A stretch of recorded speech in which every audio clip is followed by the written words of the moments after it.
your energy rates will more than double by the year 2030.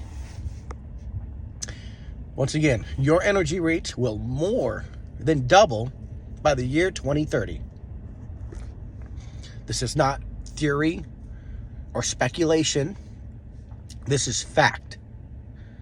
And the reason this is happening is because the automotive industry is making a monumental transition away from gas vehicles and into electric vehicles. And this is already happening.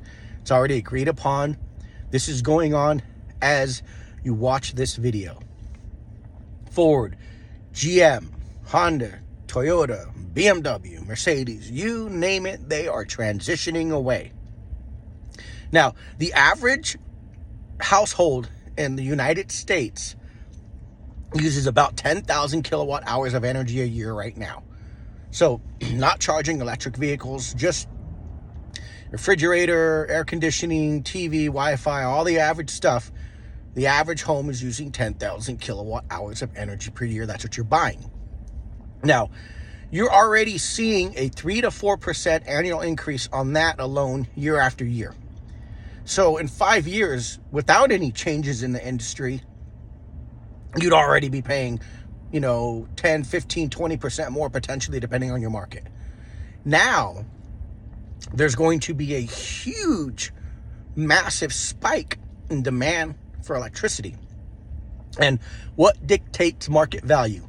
Supply and demand. So when there is a huge demand, it strains supply, and that increases the market value of something. It becomes more valuable. So if now when people start getting electric vehicles, instead of 10,000 kilowatt hours a year, they could be using 20,000 at their home.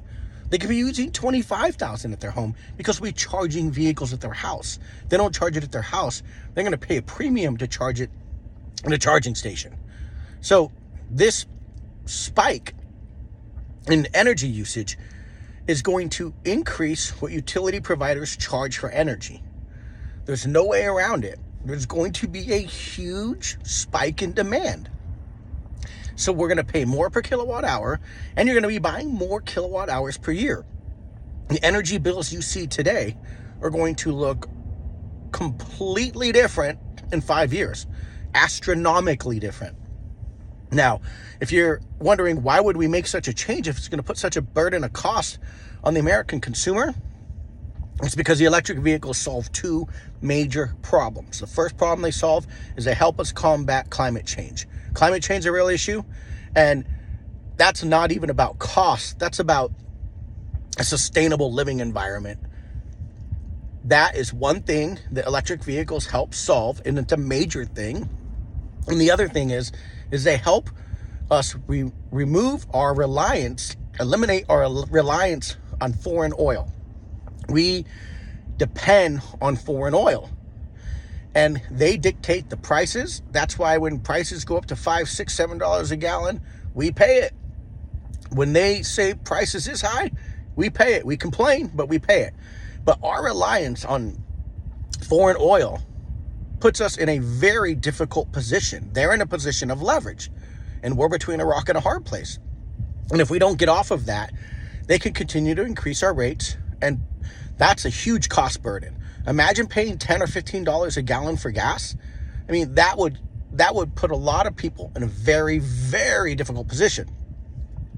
The good news is if we're relying on electricity instead of gasoline, people who own their home could put power plants on their home, solar panel power plants, and generate enough energy to not only power their home, the 10,000 or 15,000 kilowatt hours that they need in their home, but they can generate enough energy to charge their vehicles as well. And what's best of all is they can do this at an affordable cost, less than what they're paying their power provider today for energy. So they can buy a power plant, use the power company's money, control that cost, charge their home, charge their vehicles, remove a fuel cost, and never see a spike in cost because they set the cost by owning their power plant. So as difficult of a situation that we are heading into, there is a great solution for people that own their home. Now, if you own your home, I would strongly suggest you look at solar today, because you can build your home for your EVs today, start saving money today, and never have to live through the pain that's coming and then decide to change. Looking at solar today makes all the sense in the world. Your rates are going to double. This is already happening. Might as well avoid it versus going through the pain and then trying to get out of it. You need help, you want to learn more, go to solarhomefacts.org. That's solarhomefacts.org.